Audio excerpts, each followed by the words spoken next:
Welcome to my presentation on motivation for INTC 5110. Motivation comes from several different paradigms or frameworks for our strategies and theories that we've been studying. Under the behaviorist view, motivation is about rewards and reinforcements and punishments. So motivation is based not in anything other than that you would want something, or perhaps you are fearful of the consequences of not doing something. So that motivates your responses. Under the information processing framework, we would be talking about the internal cognition of thinking about the extrinsic rewards and consequences that might come up as a result of our actions.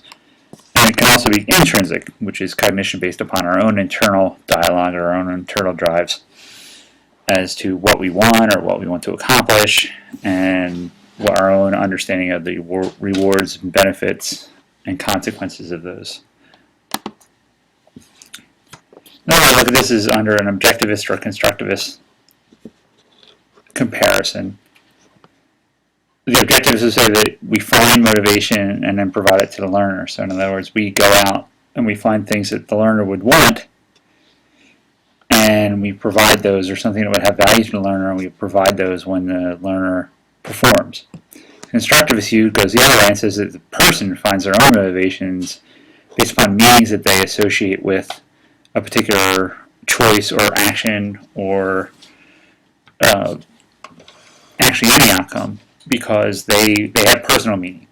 So I cannot, as the teacher or as the trainer, make that determination. It would be up to each student or trainee themselves. There's also the social learning idea, which is that there's context or cultural influences that makes things more value and strength and motivation. So in certain cultures or within certain contexts, or even in various organizations, certain motivations might be stronger because of the value that the organization places on, or the culture places on, a particular action. So there are some different sources of motivation within any of those frameworks, but obviously some will be more well-matched than others. One is the idea of curiosity. So if we're just curious about something, it tends to have a personal meaning to us. So we want to find out whether or not something is of value to us, or we just have some natural interest in something, then we're going to spend more time on it. There's also the idea of varying instruction. If we see things in a lot of different ways, that can be a little more motivating. So instead of just sitting through a lecture, you might do a lecture, you might do an activity, maybe watch a video. There's many different ways to present instruction. So if you vary that, you might be able to increase the motivational aspects of the presentation or the instruction. So also the idea of imagination or fantasy, the idea that our imaginations can provide some things that motivate us, and that's kind of the idea behind things like Sesame Street, or television or video-based presentation of content, or games, for instance. These things are ways to engage us, and therefore engagement and motivation kind of go hand in hand. Presenting problems kind of will promote motivation because we want to solve them.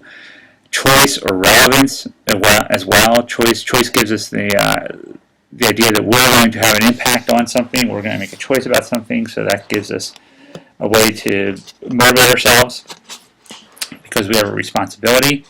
And relevance has to do with how relevant the information is. If I think it's something I can use, I'm going to pay more attention to it, therefore I'll be more motivated to learn.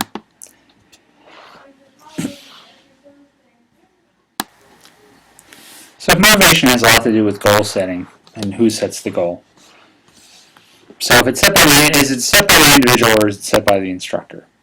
So if the individual sets it, then you're probably more of the constructivist bent, or the internal intrinsic motivation bent, where the learner or the trainee, the individual, will make decisions for themselves about what motivates them, and then the idea would be you want to try to give them a way to do that.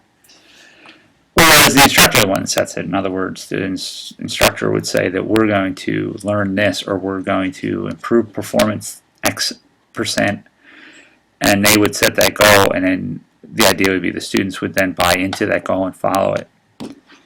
Some general rules about this: explicit goals are better than general goals. If you have a more concrete idea of where you're headed, you tend to be more motivated to reach it. You can increase those goals in difficulty, so it's usually better to start off with a goal that's obtainable or attainable, as opposed to one that's very difficult, and then increase that. So when you have people having some success in achieving the small goals, say the test or the exam, the quizzes before the big exam, then the student tends to feel better about their ability to reach the goal. You'd say the same thing in a business sense of saying, let's set small term or small incremental increases, let's say in sales, and then see the big goal is to add all those small goals up. There's the idea of proximal over distal goals. Proximal goals are those that are close and quick. In other words, they're short term and I can reach them soon. So I tend to have a little more motivation because I only need to be motivated over the short term. I'm sure we've all experienced this in our own lives, as far as things like getting raises and achieving grades, things like that. Distal goals tend to be further away, and they're a little more difficult to motivate yourself with because you have a hard time seeing yourself meeting them sometimes. So, for instance, getting your master's. So, while a course goal is perhaps short, and even an assignment goal is shorter, the long-term goal might seem very far away at certain times, and it might be difficult for you to get motivated. Although some people would say that if it has enough meaning, it might be more motivating than short-term goals because you see where you're headed. It's important to understand performance over learning in this case as well. Performance has to do with the ability to do something, obviously, whereas learning is perhaps for its own sake. So there's some issues of whether goals are better if they're performance-oriented, as in I will do something, as opposed to simply I'll learn something. And motive matching has to do with trying to align the way you instruct with the learner motivation. So if a learner is particularly motivated by a certain thing, let's say a certain kind of reward, or is particularly interested in a certain topic and wants to do those things, wants to learn everything they can, then you could try to match your assignments and your activities with that. So for the person that sees a certain thing, like say a grade as a reward, then you could lay out specifically what they have to do to get that grade. If somebody is learning for the sake of learning, there's a very interesting topic, you might give them more hands-on or more